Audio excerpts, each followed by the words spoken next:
break. Make it yours. I'm joined by Still. Thank you so much for joining me. You had an amazing game, but I'm wondering though, isn't Talon a bit strong, and how impactful was the champion during this game? 네, 우선은 승리 정말 축하드립니다. 가장 먼저 여쭤보고 싶은 게 지금 탈론 좀 너무 세지 않는지, 그리고 이번 경기에서 탈론이 어느 정도 영향력을 펼친 것 같나요? 제가 생각하기로도 그냥 탈론이 세다기보다는 선열 포식자를 가는 챔피언들이 전체적으로 너무 세다고 생각하기 때문에 약간 오버밸런스인 느낌이 있고, 그리고 실제로 탈론은 거기서 좀 좋은 거기서도 좋은 축에 속하는 것 같아요. It's not just talent to be specific. It's actually about the champions that build Gore Drinker, and among them, I think talent is indeed very strong. Yeah, I do want to ask about the mobility in the jungle right now, because it's a big discussion on social media when you see picks like Zed, like Talon. Do you think we're going to see a rise of this kind of champions, and why? 그러면 지금 좀 기동력 높은 정글 챔피언에 대해서도 여쭤보고 싶은데요. 요새 탈론이라든지 제드 같은 정글 픽이 소셜 미디어에서도 굉장히 활발하게 토론되고 있는데 앞으로도 이런 픽이 계속해서 나오면서 급부상할 것 같은지 궁금합니다. 근데 이제 탈론이랑 제드 물론 기동력도 좋고 세긴 하지만 솔직히 손을 좀 많이 타야 돼서 저도 아직 약간 자신은 없었지만 꺼낸 느낌이라서 자신 있는 선수들이 아니면 조금 꺼내기가 어렵지 않을까라고 생각하고 있습니다. Well, I do think Talon and Zed are very strong picks right now, but those two champions also requires a very high proficiency, and I was myself at the same time. To be honest, I wasn't feeling 100% confident about playing this champion, but I tried it. So I think it all depends on the pilot, to be honest. I see. Well, thank you for these insights. Now, a bit more about the team. You're one of the teams coming back after participating in MSI. How much do you think you're going to benefit from this previous international experience? 네, 그러면 지난번 MSI에 이어서 이번 월즈에서 활약하고 계신데 이전에 이런 경험들이 얼마나 도움이 또 되는지 궁금합니다. 이제 MSI 때도 이제 담원도 잡을 뻔했었고 C9이랑도 좋은 경기를 했고 실제로 이겼기 때문에 더 자신감을 가지고 이제 경기에 임했던 것 같고, 이제 다들 그때는 MSI는 조금 긴장하는 것들도 많았는데 다 이제 긴장이 조금 풀린 느낌이 아닌가라는 생각이 듭니다. So in MSI we almost beat Tamongia, and also we actually had a really good game against C9 and we claimed the victory. So I think we were very confident, and I think we were a little bit too nervous during the MSI, but I think right now we are almost fully warmed up and adjusted. Oh, that's very nice to hear. And interesting that you mentioned Cloud9, because as you said, you beat them the last time. How do you think it's going to go later today against them? C9에 대해서 언급하셨는데 사실 오늘 이제 조금 있다가 C9도 상대하실 예정이잖아요. 어떻게 예상하시나요? 어떻게 보면 계속 몇 년간 세계 대회 나올 때마다 싸우고 있는데 그냥 평소대로 그냥 저희가 하던 플레이 해서 이기도록 하겠습니다. I think it's been multiple times since we played against them in international tournaments, so it's just like usual. I just want to focus on our own performance and our own play and claim the victory. Right, well, let's see how this one goes. 감사합니다 for the interview. Good luck for the next game. And Jhin, as always, thank you for the translation. Thank you very much. Make or break. Make it yours.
Make or break.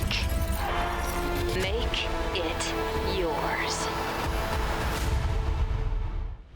Welcome back, everyone, to the State Farm Analyst Desk for an amazing game. DFM versus Cloud9, and after a win earlier today, LGL's Detonation FocusMe are looking to go 2-0 on the opening day of Worlds, but Cloud9 is standing in their way. As said by Steele in the interview previously, they do find themselves in matches against each other very often. Last time around, though, it was Detonation FocusMe that was able to beat out Cloud9. Emily, can you kind of track back to how DFM was able to beat C9, and if you think that they can replicate that today? So I think it's going to be a little bit interesting in terms of replication, because the way I would say that they beat C9 is C9 had this very clear-cut idea of what they wanted to do on the top side, and not only were they able to, were DFM able to recognize that, but then we have, obviously everyone is going to remember this play in the topside river at Scuttle Crab, which launched, 1,000 memes. But I think the big thing around this was how Detonation FocusMe played around Ebby, played around the top side with Steel, and this really upset what had got C9 here, which was a lot of really good communication or improved communication between Fudge and Blaber, where Fudge would freeze the wave and kind of force his opponent to push it in, crash into turret to reset. Blaber would come up and gank, and then they would snowball it from there, right? And they had this very clear-cut idea of how to do that. That's how they beat TL in spring. And I think Detonation FocusMe really responded well after that Scuttle Crab play to continue to play to topside around Ebby with Steel. I think it's going to be a little bit different this time around because of a few things I mentioned about C9 before, where they've evolved a bit as a team, but they also sometimes have different ideas of how they want to play, or it seems like, as an outsider, they have different ideas of how they want to play the game, and things just don't sync up. So one player will get a really good timing, and they'll execute on it, but the rest of the team isn't there. Or like, Blaber's not communicating with lanes, or lanes aren't communicating with Blaber, and it's like really specific. It comes down to me to like really specific to timings to try to capitalize on mistakes that their opponents are making. And if they have shored that up in scrims, I think they will look significantly better. That is the big question here today. Now, of course, for Cloud9, when we zoom out, they've always been at Worlds, but not in 2020. So this is their great return. They're also the team out of the major regions that has gone through play-ins the most out of everyone, Chronicler. And I think when you look at kind of the aftermath of MSI, then how they really improved in every position throughout the summer split in the LCS until they ended up losing to 100 Thieves, you got to be hopeful of what Cloud9 can prove in this first game, but in Worlds in general.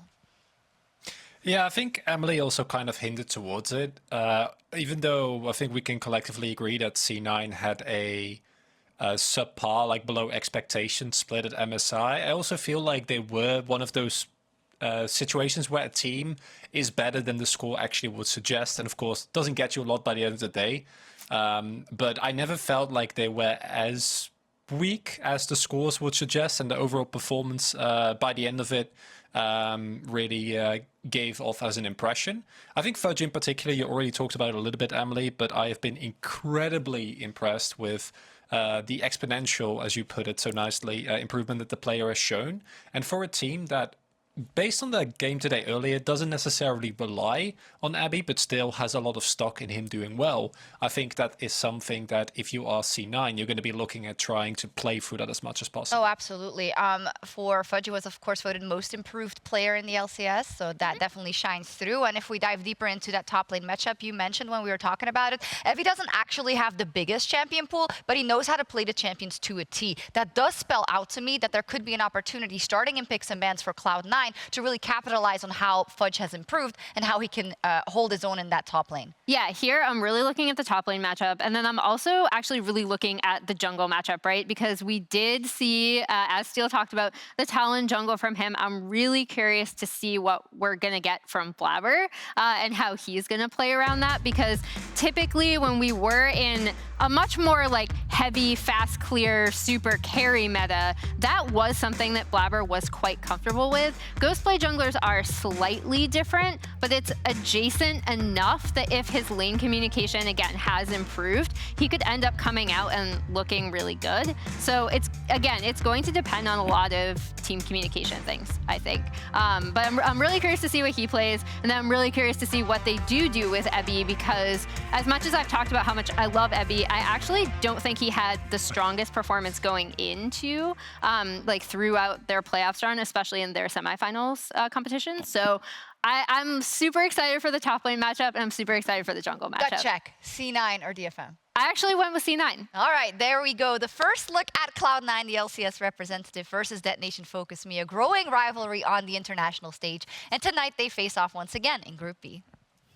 Thank you very much, Shocks. I'm still Medic, this is still Goldborg, and here we are for Detonation FocusMe versus Cloud9. Now, obviously, a lot of people will remember the fact that DFM beat Cloud9 at MSI. However, I want to remind people that Cloud9 then beat them right back. Like, Cloud9 had a very good performance when they didn't have Blaber flashing early on for the Scuttle Crab and kind of giving up a lot of the early game pressure. Like, Cloud9 should still be the favorites going into this game, in my opinion, even though we've already seen a lot from DFM earlier today. It's funny you say that, because I've seen it really split the waters. I'm not going to lie to you. Yeah. There's a lot of hype out there for the Japanese region, and we've already been able to see some games of them going into this game as well. We've saw Aria on the LeBlac. Maybe something you have to respect, apparently, as Cloud9, or something you want to challenge, because individuals on Cloud9, I mean, they're also one of the stronger ones we have. They definitely are. I mean, you have to look down the line. Fudge, most improved player in the LCS this year, absolutely popping off. Really was a part of the key reason that Cloud9 performed poorly in the lock-in at the start of the year, and then part of the key reason why Cloud9 performed well in summer. He is a very consistent player for this team. And then alongside him, Perkz, mid lane great, like probably one of the best Western players of all time. You've got Zven in the bottom lane who had a really good playoffs. You've got Vulcan, who's a consistent support, and then you've got Blaber, who can make a lot happen in the early game if he can shut down his opposing jungler. But that's the thing, right? Because I think there is a lot of pressure going into Blaber with this one. It's not only just the fact that you want to get redemption against what happened last year, it's also the fact that this year in the LCS, Closer, Speaker, they just seemed like they were that tad better than Blaber, and this is his chance to get back in them. It's his chance to show that he still does belong here on the world stage, despite having a split that, you know, didn't really go the way that Cloud9 really would have wanted. Cloud9 always wanting to challenge for the top spots in the LCS here, coming in as the 3rd seed from North America. DFM, of course, the 1st and only seed from the LJL from Japan. And there is the talent ban.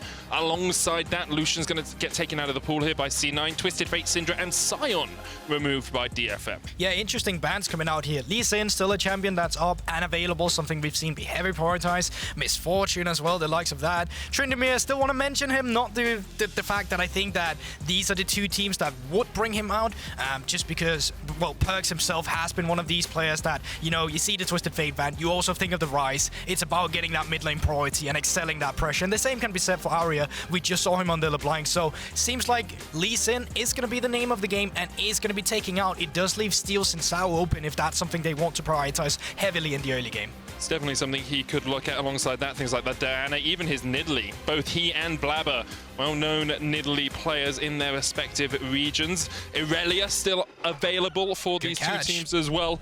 See where DFM decide to go. Do you pick something like the Irelia, or do you say Aria, unkilled in summer, unkilled at Worlds on LeBlanc against Perkz, who also hasn't been beaten on LeBlanc in summer? Well, there you go. So this is, it's quite the big matchup we've got ahead of us here coming into this one, and a chance perhaps for Cloud9 to finally give Aria his first death on LeBlanc, not only this summer but in Worlds as well here. Now, we did just briefly talk about this Tryndamere, but obviously we don't talk about hovers. Instead, let's talk about the Misfortune that once again gets locked in. We've already talked about it earlier, but in general, one of the most popular, actually the most popular AD carry right now.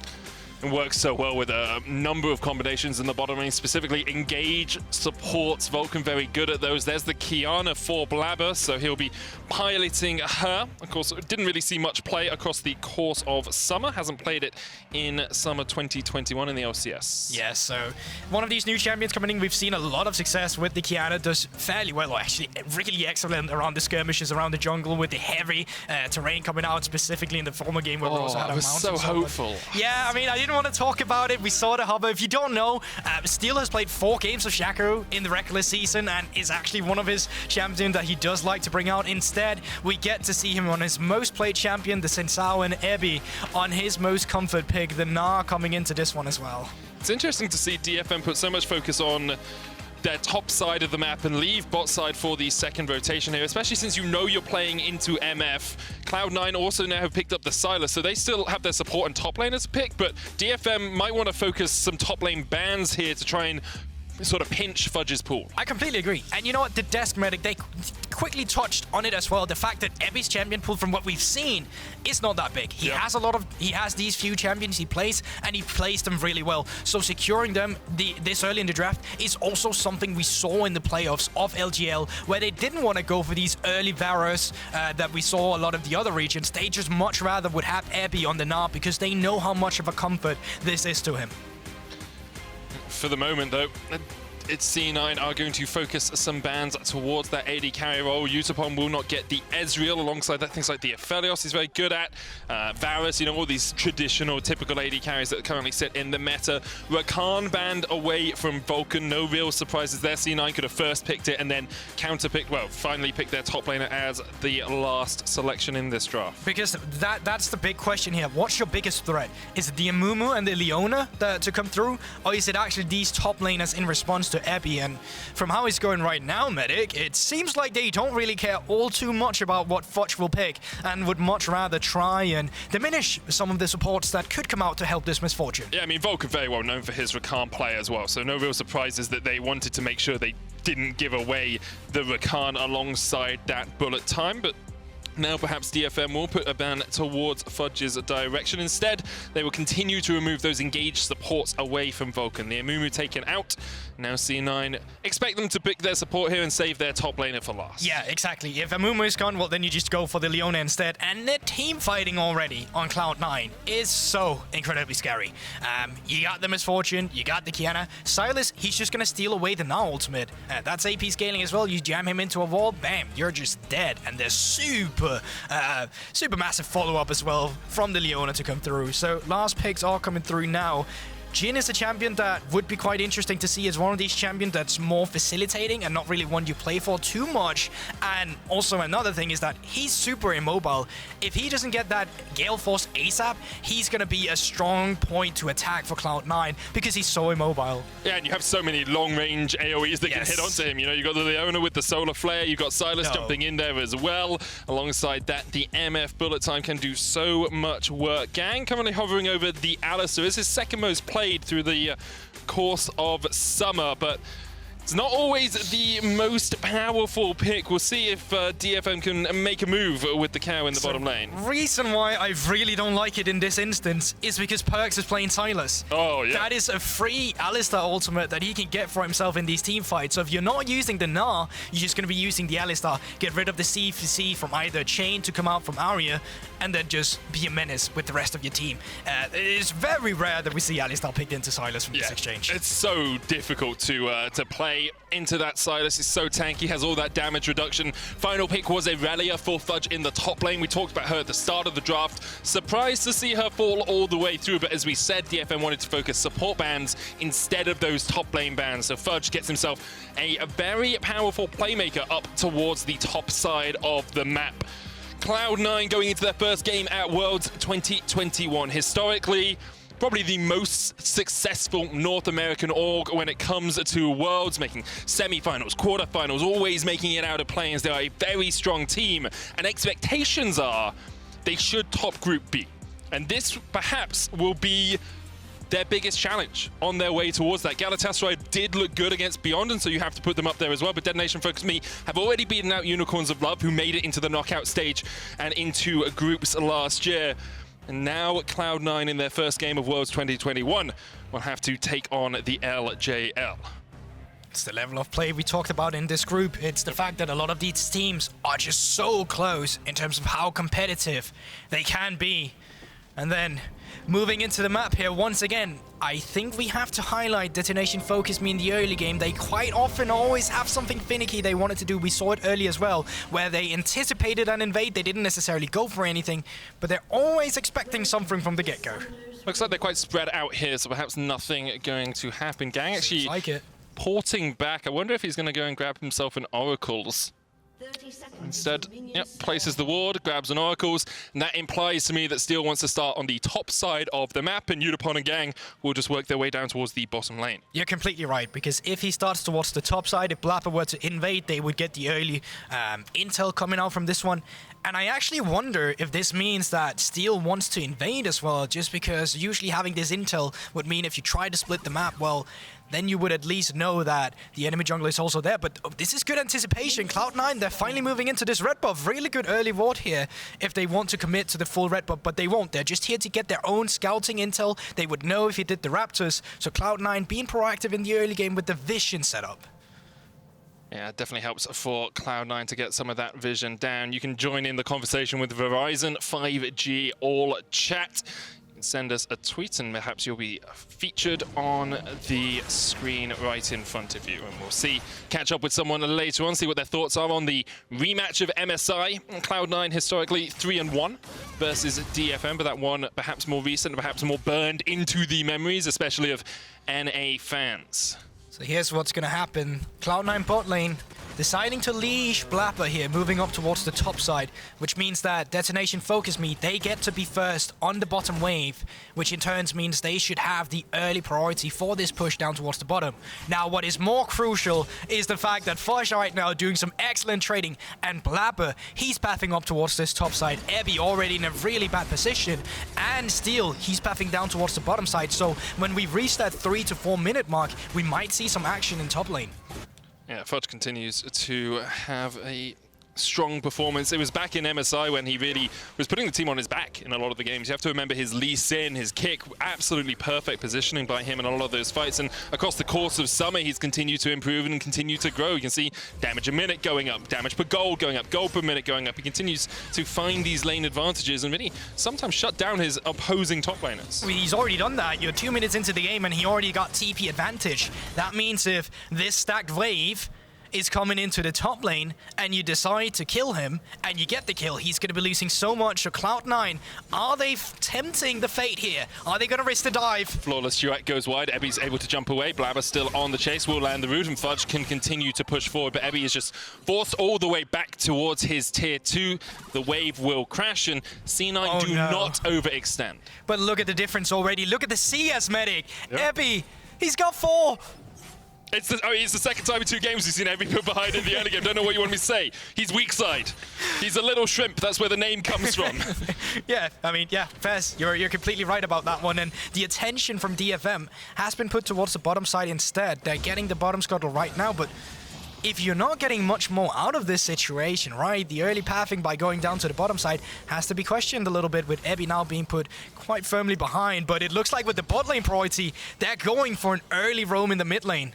This is something that Perkz experienced the end of during playoffs as well in the LCS. Even though he received more attention from Blaber, more time around his mid laner, Perkz still had a negative jungle proximity difference, so the enemy was around him even more than Blaber was, and you can see shutting down Perkz is a key part of beating C9.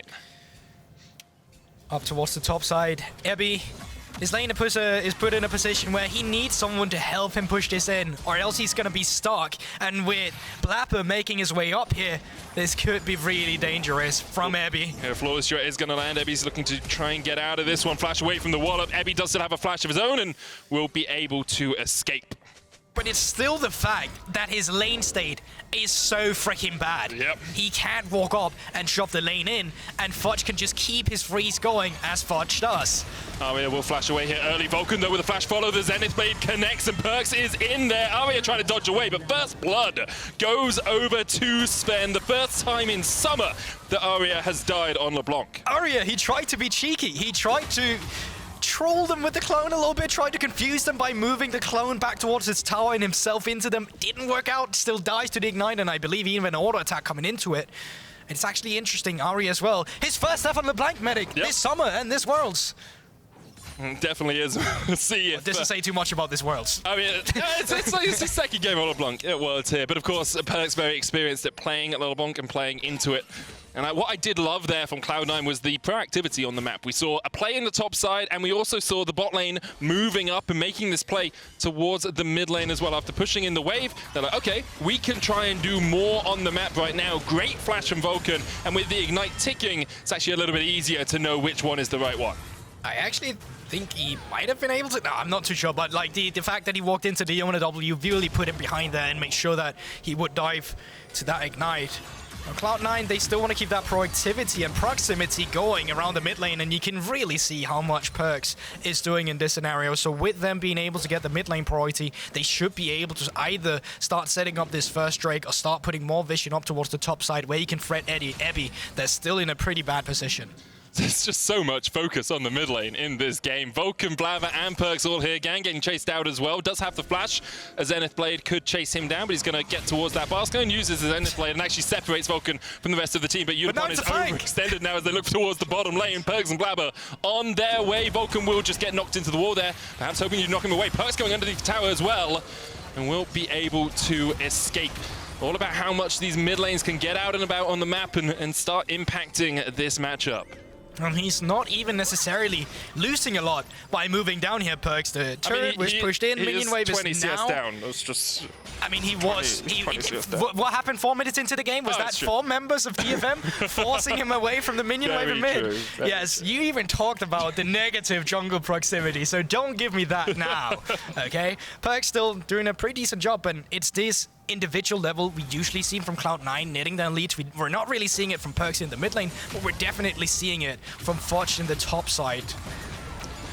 Fudge on a tear right now, 16 CS up. Of course, the early pressure from Blaber is going to help him out with that, but really has been able to continue to garner that lead for himself, and Ebby stuck underneath his tower. No flash, no TP, no way of impacting the rest of the map. Here we go. I was going to say, it's the only thing I've been disappointed in by Cloud9 is the fact that they haven't tried to actually dive Ebby just yet, but Perkz can steal away the Gnar ultimate and just CC chain him on the tower. Gnar is quite far away. I think they're going to go for this dive in the top side. The Blaber's on his way as well, but there is the Gnar stolen away. Perkz gets him against the wall, but doesn't get the stun. Flawless duet still comes out, and goodbye, Ebby. Fudge and Perkz secure the kill. I mean, he can't really do much. It's just that wave pushing into him. At best, as Ebby, you just decide to give away the whole minion wave, and even if you do that, you're still in a really bad position.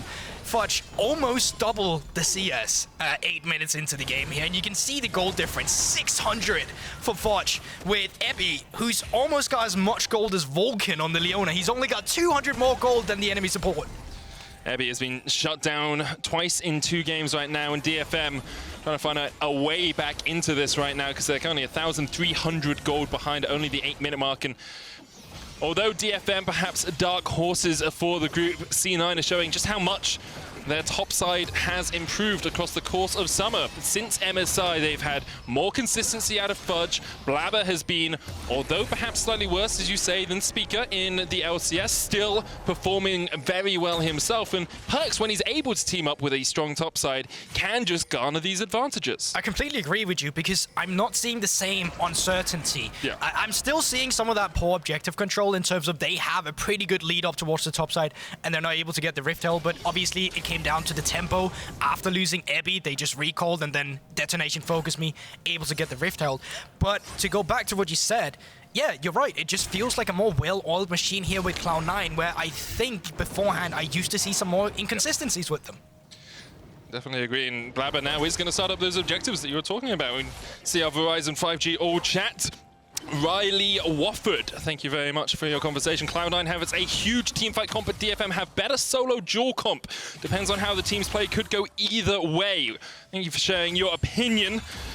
But right now, it seems like it's going very much one way, my friend. The solo duos are working out well for C9. It has, I mean, calling it like, you know, mid-jungle pressure, which is what we usually talk about, the mid-jungle 2v2, it's kind of disingenuous when it's the entire 5v5 mid-jungle top bot support 2v2. It's also that solo duel. I don't think it's Ebby versus Fudge he's talking about right here, because that is definitely only going one way.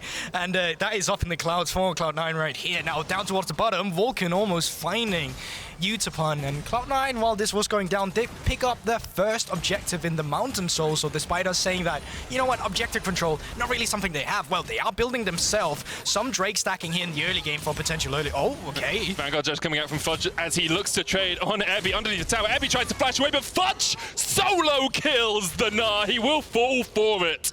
But Fudge should be pretty happy with that. Looks like the wave will be in a neutral state or thereabouts in that lane anyway, so Fudge isn't going to lose too much. Yeah, well, at least Ebby finally got something. The fact that you're able to trade even there, super nice for you. Even blew the flash onto Fudge as well, so despite going down there, still a fine position. And I actually think it's a bigger wave as soon as what I can see from the minimap that's pushing into Ebby. There you go, yeah, it's actually a huge mini wave collapsing to Ebby, so he's not too sad about this one. Ebby did have the TP if he wanted to get up here a little bit quicker. Decides not to burn it. We'll see if he... Well, he lost the cannon and lost three minions out of it, so...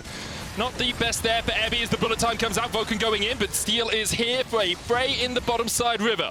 Vulcan still has a flash to walk away, and Yutapon had to burn both his flash and his cleanse to get out of there. So DFM still unable to find something in what was a 2v3 for the first portion of that play. Yeah, what I'm looking for now for Cloud9, though, is that when these resets finally start to come through, you can see the top half of the map, the camps are starting to respawn, and when you have priority on the Irelia, when you get Perkz back in the lane that does have TP, and you have the intel that Steel was down towards the bottom side, Cloud9 could be communicating right now that they want to start these skirmishes up towards the top side of the map, with Ebby now being in a poor position where he's slow pushing once again into Fudge, which is so terrible to see from his point of view. It's just so difficult for him. 700 gold behind right now. Cloud9 are focused more down towards this bottom side, but Blaber is going to reset. Could work his way up towards top.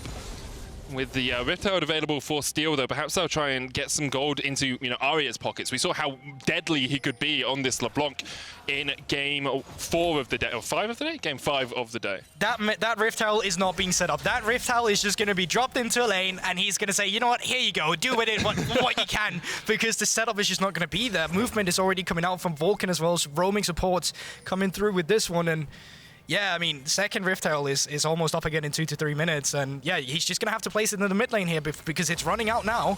I mean, he actually might have a tiny window here where you can get a few plates out of it. Rift Herald's going to come down. You can see Perkz on his way, but this should charge in. One plate already down in the mid lane. Aria will try and pick up the gold. Get the auto attack on the tower to make sure you pick up the gold. But there's the supreme display of talent into the solar flare. Flash across the wall. Gaeng going in as well. He has to flash away, and the Rift Herald was a bit of a bait here as C9 look to take the fight. Chains coming out. Gaeng caught up. Does have that unbreakable will. Has popped it. Damage reduction is not enough. And C9 5-1 up in their rematch versus DFM. Nicely done by Perkz, finding that extra chain to get the kill onto Gaeng. And while the Rift Herald was, beyond expectations from Detonation FocusMe, the fight that came through from Cloud9 was just way better. And you know what? They can continue with this one. Stacked wave on the top lane, bot lane. Perkz is trying to duel him as well. Man, Perkz is everywhere right now. Deadly Flash goes wide. Perkz able to dodge away from it. Curtain call to clear the wave. It's relatively common practice when you are behind like this, and the wave will push in towards the tower. Perkz could try and hold it, and he does just outside of that turret's range. And we are heading into the replay again. So here we go once again. Rift Herald summon up. Aria too busy dashing in to get there. The miscommunication really here coming through from Detonation FocusMe. Aria wants to get the gold from the plates, and then Steel just thinking he finally found a pick, just walking right into Blaber and Vulcan. Yeah, it just feels a little bit greedy all around from Steel there, going in for some extra damage after you put the Rift Herald down.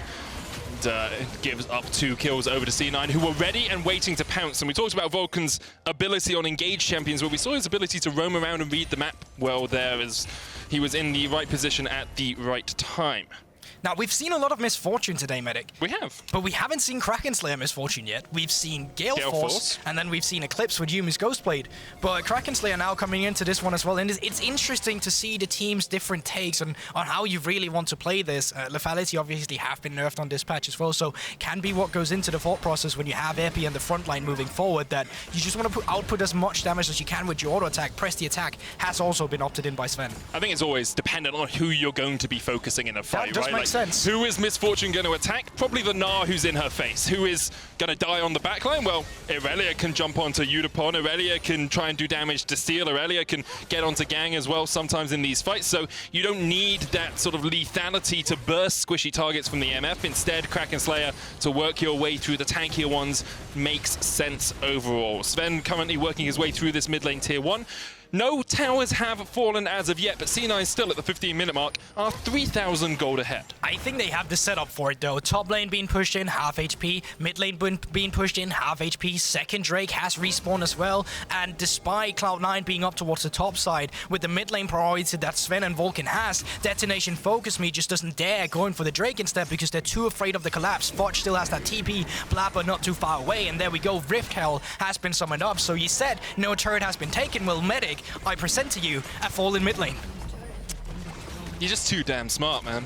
You just understand it way too much for me as the Rift Hell goes down to the part of the game. I hate you. Well, anyways, objective control from Cloud9 in general has been better this game from that we usually see. Like, this early Drake stacking wasn't something we saw in playoffs from Cloud9. So with them finally getting this lead with their laners, they're actually utilizing it much better than what we previously saw from them. Yeah, and with this sort of play, C9 definitely putting themselves up there at the top of Group B. Would make a beeline to groups instead of having to fight in a knockout match if they can get that first spot. And every single win counts towards it. 4,000 gold now, the lead for Cloud9. Fudge already got his Blade of the Ruin King. Blaber's already got Gore Drinker. Everfrost is complete on Perkz. Fudge steps forward straight into Gaeng. He's going to try and trade in here. The flawless Chouette hits onto 2, dashing around, but you just can't survive against 3 members of DFM. Fudge will fall. You know, I understand it. It completely changed the tempo of the game up towards top lane because no one has been up to help Abby. Yep. So for Fudge, you feel quite comfortable walking forward just because you kind of realize no one's been able to help him so far. But they are finding a nice pick because of that. Is it going to bring them back into the game? Not necessarily. And Abby still receiving a lot of pressure. Perkz is up here to clear the wave with the TP, and they can even threaten a dive and try to take down the top lane turret with the numbers of members they have up here. Definitely have a numbers advantage. Vulcan could look to go across the wall here. Of course, remember, he can't see the fact that those recalls are being channeled over there. Perkz will be able to take this tier 1 in the top lane, and C9 continue to assert their dominance across the map. 3,500 gold ahead for them. And Aria is just trying to get some gold back in his own pockets. And if DFM are going to look to anyone, you have to be looking to Aria right now, because Jhin's going to struggle to work his way through an Irelia and through a Leona and through a Qiyana as the game goes on. Aria could look for the burst potential. No, but, Ebby! Oi, oi, oi. Solar Flare flashed away from Perkz on the chase as well. And that's actually 2 flashes expended for the price of 1. He gets out, but the problem is right now that the reset has been coming through. You're not strong enough as Detonation FocusMe to force anything else on the map. So while Aria is pushing in a bot lane turret, the tier 2 turret is worth way more gold, and you open up such a huge portion of the map. So as Cloud9 now, you can get the tempo advantage with the reset, you can push in the mid lane on the next one, and then you try to do the same towards the bottom side of the map. And Ebby, he's just going to look there. He's just going to continue to be a weakness of Detonation FocusMe with the pressure Cloud9 has been excelling. Yeah, the thing with that is, like, Ebby is the weakness, but it's not his fault. Like, he's just been focused so much. So to one extent, he misplayed the level 1 in top lane. That's he took way too much damage and was forced to TP early. That is on him. Yeah, now, what happens afterwards, it's kind of tough to say, right? The dude's just been perma-ganked in both his games so far. Imagine coming to Worlds and then being like, okay, here's Gnar. Just have your ultimate in team fights. That's all we want you to do. You can stay on top lane. 5 players from the enemy team will gank you. C9 have shut him down systematically, totally, completely. It's been an annihilation of Evy's will to play League of Legends in this game, and he's still within 30 CS, and you know he has his ultimate for a team fight. Yeah, so. Honestly, I looked at his score, I was like, wow, only 2 times? Because it feels to me like he could have died at least 4 with the amount of pressure that Cloud9 has been excelling. Now, Baronoff spawning is 1 minute, and with the camp respawns coming through on the top side of the map, with the big wave, or big lane they actually have rather now, where they can just push the enemy of Detonation FocusMe so far behind, there's nothing DFM can do to control their own jungle. If they walk too far forward here, they'll just get run down. They have no safety of towers. You see both top laners showing you how you should play weak side right there. Ebby steps forward, realizes everyone's on this side of the map, backs away. Fudge was doing his wolves, and then he just decided to back away while 3 members of DFM were waiting for him in that bot lane bush. C9 have control of the top side of the map, and DFM don't really have reciprocal control of the bottom side. Usually you'd expect the weak side to have, you know, more wards from DFM, pushed up wards into that blue buff area, but they haven't been able to get any of that deep vision, instead investing their control wards in defensive vision in their own jungle. It just feels like they have to as well, just in terms of if Cloud9 finally walks forward, you at least have the cheese potential or the CC potential to try and one-shot someone with the LeBlac or the CC chain of an Alistar. And you can see they are doing their best to try and keep their jungle for themselves, just trying to get these buffs. But the problem is right now, you're investing so much in that singular blue buff on the top side, and Cloud9, they're going to be looking down towards the bot lane instead now. So they've completely forgot about top side. They're pushing in mid, they're pushing in bot, and they're going to try and trim your red side jungle away. Yeah, and what this does as well is makes DFM invest oracles, makes them invest control wards towards that top side. With Dragon coming up in 18 seconds time, C9 now know that DFM don't have those resources to regain control of the bottom side jungle. C9 should be able to take this Infernal Dragon fort pretty much free, unless DFM call them out and say, hey, you have to come to Baron because we might be doing it. Even if they do Baron, they have a LeBlac, they have a Jhin. Like, those are not two good carries. Yeah, but they've got this Gnar, man. He's got Sunderer. I just don't think it's going to help them in this case. And now with all outer turrets being removed by Cloud9 from DetonatioN FocusMe, with them picking up the Infernal right now, putting them on soul point, DFM is on a timer. Yeah. 100%. Infernal Soul with an MF, with an Irelia, with a Qiyana, with a Sylas. That is deadly, deadly, deadly. And the question is, can DFM find a way to fight against it? I will say as well, what I've enjoyed watching this game is Perkz having a relatively good performance on this side. So at MSI, I think he was actually a weak link of C9. I think he had a poor performance overall. Fudge really was the standout star for them. And here, 2-0-2 on this Sylas, was focused a little in the early game, did get some reciprocal pressure from his team in the early game, but he's having a solid game one of Worlds 2021. Also, he seems more selfless in terms of he came in as the mid laner before and wasn't too afraid of having his jungle proximity with Blaber around him. It seems like they've made an adaptation now where he's fine with moving down towards the bottom side. Yeah. He's fine with moving up towards the top side. Not only when he has prio, but also losing waves for it, netting his teammate, and that takes some trust. Fudge going to be jumped on here. TP coming in this Vanguard's edge as well, and Fudge turns it back around. C9 were waiting for this. They were lying in wait. DFM invests a ton into the top lane, but the Gnar brings the Gnar back. It's another double for Perkz as he goes 4-0-2 so far in the game. He's looking to make it 5. Gaeng caught out. It's a triple for the C9 mid laner. Perkz makes a statement on his return to Worlds. And now I finally think we can put Baron on the table. Vulcan, or Fudge rather, coming in from the mid lane as well to clean up the mid lane minion wave. And no one, realistically speaking, should be able to contest this Baron. They should put Cloud9 in a very favorable position, not only going into taking down the tier 2s, but also towards the soul that is respawning in 3 minutes. The Baron taken 23 minutes in. Cloud9 have a wealth of options for them. Let's watch how they made this play happen in the Axe Effect replay. Yeah, so you can see DetonatioN FocusMe. They're trying to go for the same kind of play that netted them a kill on towards Forge earlier, but this time around, the rest of Cloud9, they are ready for it. And now, once again, we see how a Sylas pick really works well into the competition of DetonatioN FocusMe. There's so much value. You can steal away the Gnar ultimate, you can steal away the Alistar ultimate, and a triple kill for Perkz there is just suitable for his performance in this game. Look at the damage he was putting down. Yutapon nowhere near that last fray in the top lane. 7,000 and a bit gold lead now for Perkz as he goes in. Unbreakable will stolen away from the Alistar. Anything you can do, Perkz can do better right now as they push in the mid lane. C9 looking to close this one out. Lickety split. The inhibitor tower falls as well. Ebby continues to push in the side lane. He does have TP, but how much are you going to give up for Ebby to get at least a little bit more gold? Inhibitor in the mid lane falls. C9 just want to close this one out as quickly as they can, let's be honest, because Ebby continues to not be with the team, and they've jumped onto Gaeng. Perkz with the Unbreakable will match Gaeng's of his own. Supreme display of talent misses Aria. Gaeng still alive. C9 now looking to dive as Aria has to jump away. Second inhibitor, their next target.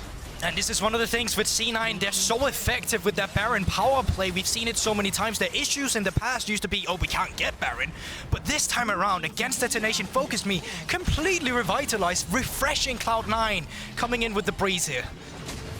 Cloud9, one of the best teams in North America with Baron buff, as you say, continue to gain control of the game. They've ended 13 games with Baron in the LCS in the regular season. First of any team in NA. We'll see if they can continue that feat here. They have taken 2 inhibitors, a minute left on the Baron, so it might be a little bit tight if they're going to finish it out. But right now they are gaining total control of this game, really not giving DFM an option to get back. No, and the thing is as well, 1 minute, then you have the Infernal Soul respawning. The pressure is just on Detonation FocusMe. If you don't find a pick now, you just lose the game. Yep. If Cloud9 secures that Infernal Soul, there's nothing you can do to come back. Your team fighting doesn't rivals them. Epi's too far behind. No one's actually ahead right now on Detonation FocusMe. It has been a stomp by Cloud9 so far. Absolute domination by North America's 3rd seed as they continue to look to finish this one off. DFM need something miraculous. Need something pulled from a hat as Gaeng goes in. Supreme display of talent disengages him. The Solar Flare coming out as well. No unbreakable will on that Alistar. No ult for him as the jump comes in from Perkz into the 9 to the stopwatch. Crescent Guard tries to catch Perkz out, but he's able to get away for the moment. Flashes out. Ebby gets the stun onto 1. Blaber will fall. DFM have 1 kill in this fight so far. Curtain Call coming out as well as Fudge is forced away. Aria jumping in. Fudge low. Aria will dash back out. And that's the closest you're going to get a Detonation FocusMe as a success. You trade your support for the enemy jungler, which obviously pays some dividends going into this next Infernal Drake, but your problem right now is that there's still loads of super minions pushing into your base. The tempo advantage is still on Cloud9. Fudge even TPing in to steal some waves to start off this Drake, and Detonation FocusMe, that team fight seemed like it had to be it, but they just didn't have enough gold. They didn't have the resources to fulfill that fight. C9 just in such a strong position right now. As you say, like, if DFM were within 8,000 gold, perhaps they could have done something more this fight, but it's just so difficult for them. Gaeng goes in. I love the disengage with the Qiyana ult. Yeah, it's super creative as well. You don't have to go for this super big flashy one. Perkz, on the other hand, he has to. And because of him dashing in like that on the Alistar, it does leave Blaber open in a bit when he dashes in, and Ebby gets to show his own ultimate. Fudge on the other side trying to duel out, but can't really get inside, and once the curtain call has called out, well, the show has ended, right? So there's not much more to get from it. But now they do have the Infernal Soul, and they do have every single resource they need to close out this game now. Yes, this is what a wildcard versus a major region should look like. Cloud9, 9,000 gold ahead right now. Wow. DFM, well, I mean, it's domination from Cloud9. I can't speak against that. You completely very true. LeBlac said it best, you know, all those years ago. Cloud9 marching their way into the base of DFM. Of course, you know, even if you lose this, you still very much have a chance of making it to groups. You've beaten out Unicorns, thank you, earlier on today. We're still in a very strong position to make it to the knockout stage, but C9 are vying for that first spot, and Aria once again vying to die. Second death this summer on the LeBlanc as the chase goes on. Ebby forced away towards the top side. He's going to gnar but not get a stun. Perkz diving double nexuses into 3, and he's just too damn tanky. You just can't kill him. Gaeng will fall. Perkz gets another double, and C9 announce themselves on the world stage with a win versus DFM. They're going to play with their food a little bit on the Nexus here. Yutapon forced back. The minions will do the work for Cloud9 as the curtain call comes out. And Vulcan will counter curtain call. Perkz can't hit the target. Nexus falls. Cloud9 with the win. If this Detonation FocusMe was the, you know, revitalized version with Exodia coming in, and Cloud9 made this statement of a game, you're happy as a North American fan. This was the team that made the memes of Blaber's flash into the scuttle.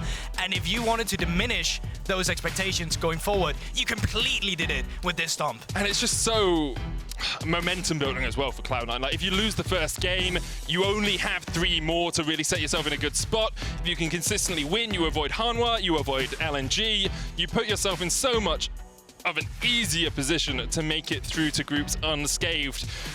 As a European, we know what it feels like to fall out in play-ins, and I'm sure Cloud9 are wanting to. I don't know what you're talking about. Never heard about that. We forgot about it. Hobian hasn't happened. We got a great team called Mad Lions now in groups instead, so there's no play-ins that we remember, of course. But, I mean, statement game from Cloud9, really obviously. And I think the individuals really showed up once again, coming through. Fudge, Perkz, everything just seemed like a completely well-oiled machine from the first objective in the game to the finishes with the soul. Yeah, great stuff all around from Cloud9. We'll learn more about Cloud9's win in a few minutes as Laura is joined by Perkz, followed by a breakdown from the experts. Make or break. Make it yours. The magical power of the realm is a mystery. Like a guardian, it is with you always. Defending you, charging you, watching over you like... Actually, it's not magic. It's this Cisco network. The power behind every gank, every combo, every mind-blowing moment. At League of Legends World Championships.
Clouds move closer, but with the deepest red. Oh, beneath them we look on. When they part comes the hatred they bring. Lost in the dark, we've come so far. Another step to rid the pain. Go and be counted till your last day. 'Cause only nightmares break their face. So stand upon these fallen lands and follow in our Father's plans. Yeah, until the end we will remain, and we'll hold on until our last breath.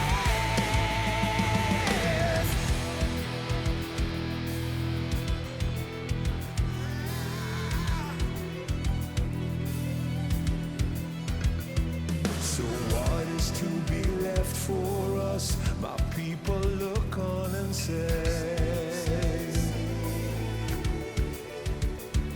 don't fear what you don't know, 'cause we're far from certain fate. And we'll make our final stand. Lost in the dark, we've come so far.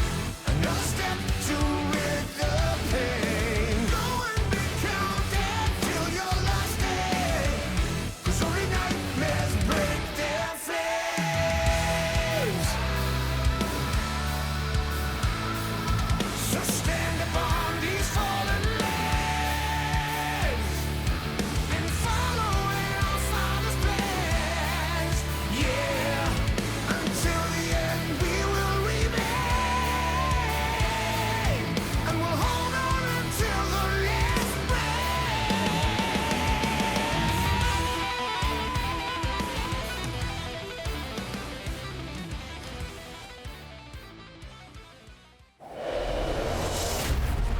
It all leads to this.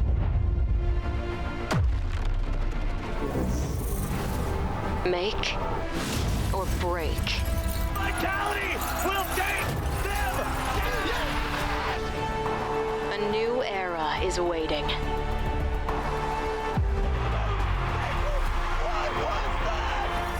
Make it yours.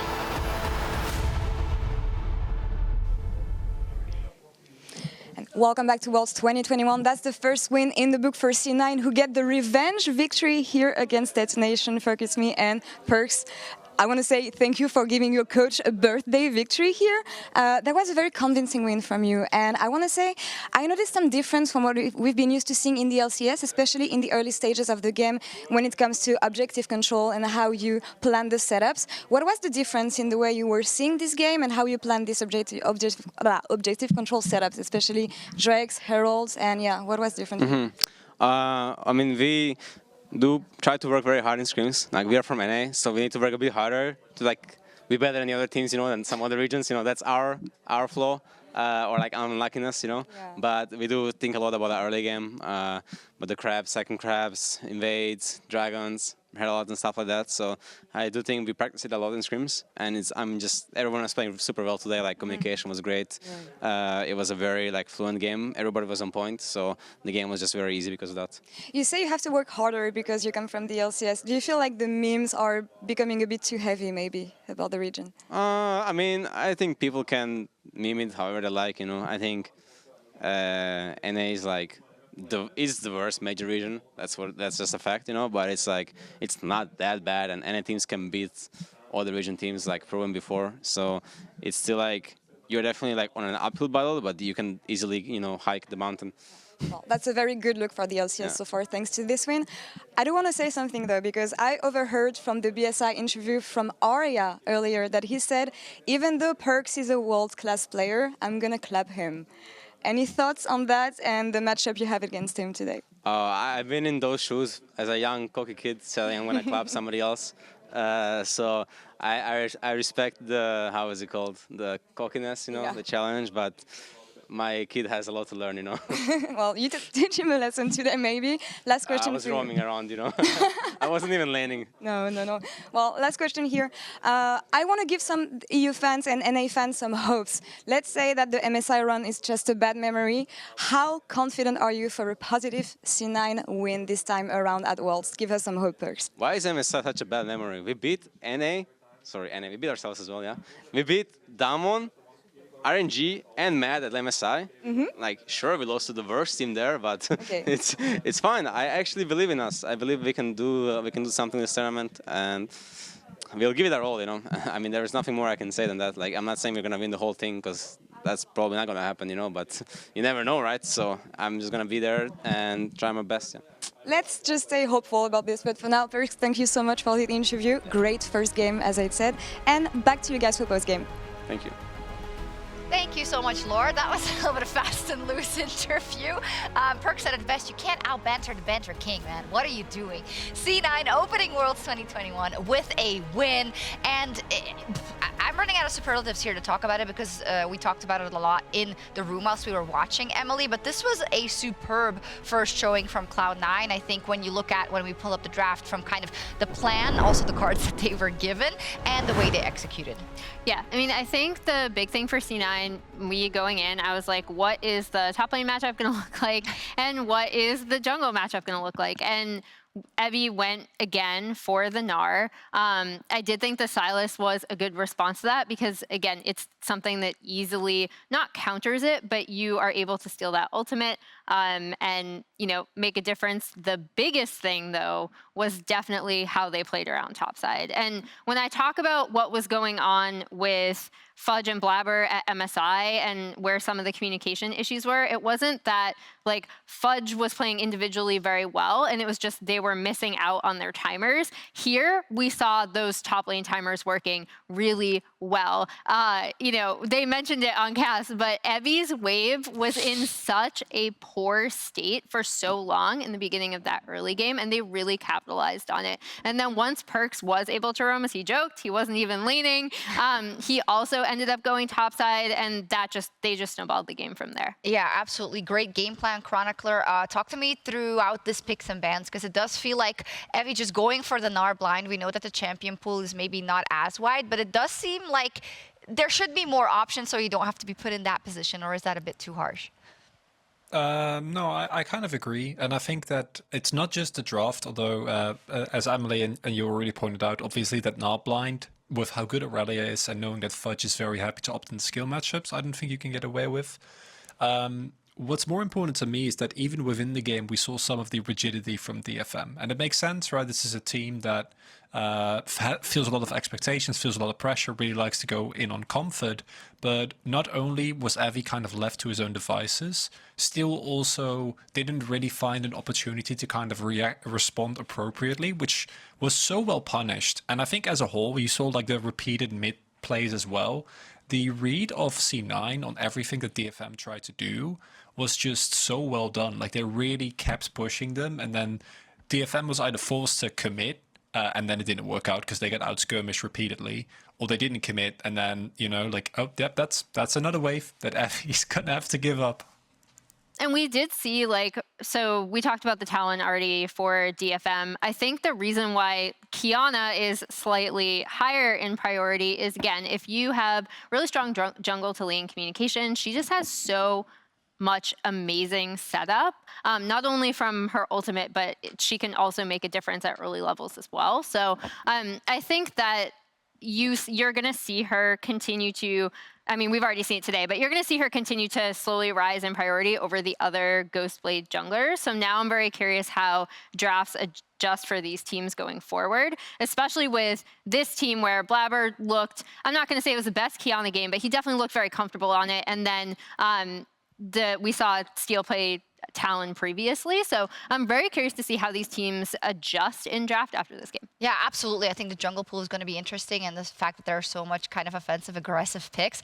Regardless, I do want to call out Perkz as well. We just had an interview with him. But European fans have known the playoff Perkz for a long time, but there's also such a thing as Worlds Perkz. Now, this was only a 1-game sample size, but you do see how much he really felt at home. He had a great place in the draft, I think, with this Sylas, but he also, as said, read the game very well and just did what he needed to do in the side lanes.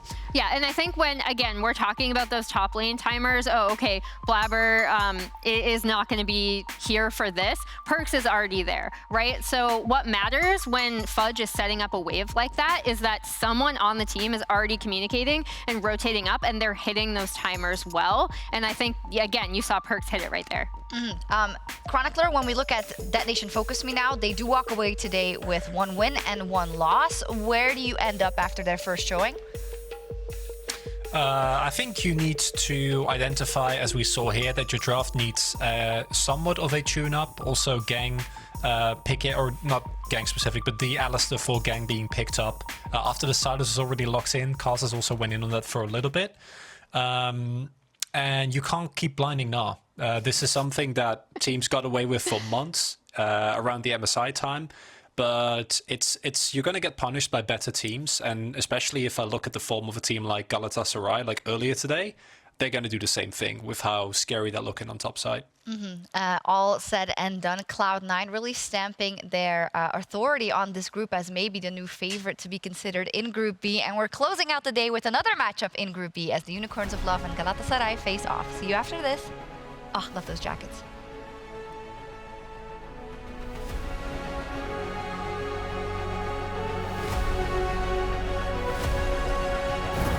Make or break. Make it yours.